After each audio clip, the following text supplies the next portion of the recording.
안녕하세요. 조이쌤의 공부톡톡입니다. 좋아요와 구독 땡큐. 자, 요즘에 국평호, 대평호 이런 말이 신문에 실렸는데요. 국민평균 5등급, 대한민국 평균 5등급 이런 뜻이랍니다. 그러면 등급제가 무엇인가, 도대체 등급제가 뭐길래 이런 말이 유행하나, 오늘은 등급제가 무엇인지 한번 알아보도록 하겠습니다. 네, 사실 등급제라는 건 2002년에 9등급제가 시작이 됐는데요.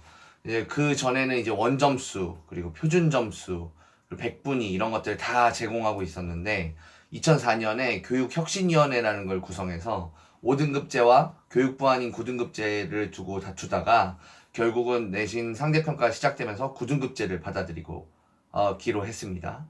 그때 2004년부터 이제 입학 사정관 제도가 시작되었죠.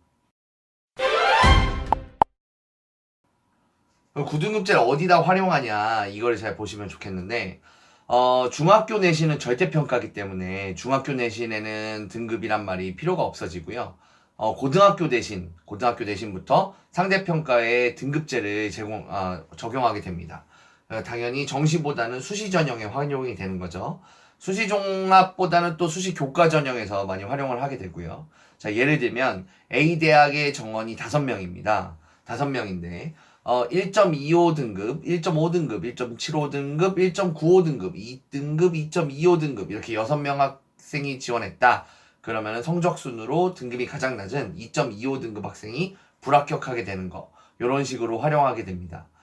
수능 점수에도 활용이 되는데요. 수능 점수에서 이제 영어 점수는 절대평가라서 90점만 넘으면 1등급을 주거든요. A를 주는 거죠. A를.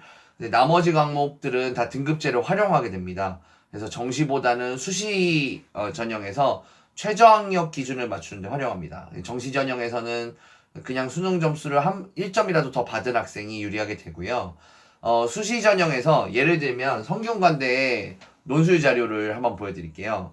예를 들어 성균관대 논술 전형 같은 경우 영어를 2등급 이상으로 고정시켜 놓은 다음에 나머지 3과목 중에 2개 등급 합 4등급을 맞아야 합격인데 뭐 수학이 완전 망했어도 국어랑 사회 등급 평균으로 등급을 맞춰준다든가 아니면 이과의 경우 뭐 국어를 엄청 못하는데 수학이랑 과학을 가지고 2개 합 4등급을 맞춘다든가 이런 식으로 합격을 할 수 있습니다. 이런 식으로 등급제를 활용하고 있습니다.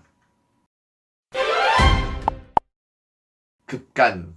이 급간이 사실 포인트입니다. 급간이라는 게 뭐냐면 등급 간의 간격을 말씀드리는 건데요. 1등급부터 이제 9등급까지 있는데 4, 5, 6이 가운데잖아요. 중앙으로 갈수록 급간이 커집니다. 그러니까 1등급은 4%까지만 주고 2등급은 그 다음에 7%, 3등급은 그 다음에 12%, 4등급은 그 다음에 17%, 5등급은 그 다음에 20% 이런 식으로 해서 좌우 대칭으로 주기 때문에 4, 5, 6등급을 합하면 54%입니다. 여기서 국평호, 대평호라는 말이 나오는 거예요. 평균치를 기록하는 학생은 5등급이라는 소리죠. 정확하게 내가 평균이다. 근데 그것보다 조금 괜찮거나 조금 나쁜 대부분의 절반이 넘는 학생들은 다 4등급, 5등급, 6등급에 포진하게 되는 겁니다. 사실 국평호, 대평호 이런 말이 나오는 이유는 일반고 기준으로 4, 5, 6등급 학생들은 경기도권도 지나기 힘들거든요. 그래서 학생들 생각에는 본인들이 대한민국에서 평균 정도, 평범하게 평균 정도 수준의 학생일 뿐인데 인서울을 고사하고 경기도도 힘드니까 심리적인 박탈감이 크고 그리고 대부분의 학교들은 1, 2등급만 받아주니까 1, 2등급만 있는 줄 아냐. 대한민국 평균은 5등급이거든?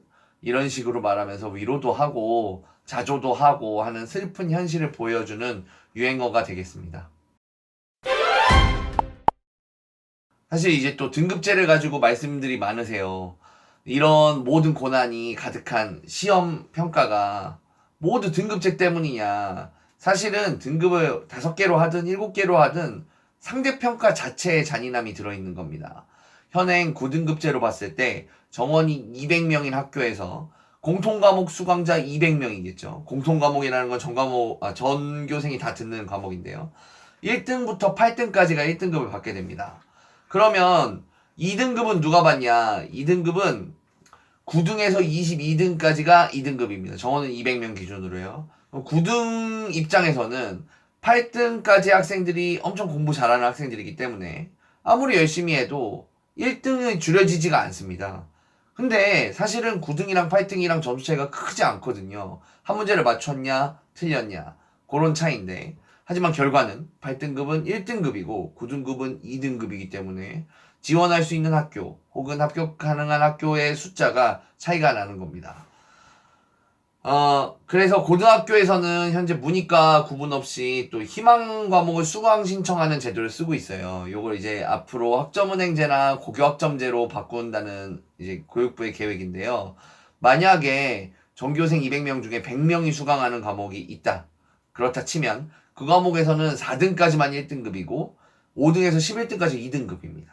이렇게 되면 더더욱 등급 역전하기 힘들어지고 1등급 받는 학생은 더 줄어들게 되죠.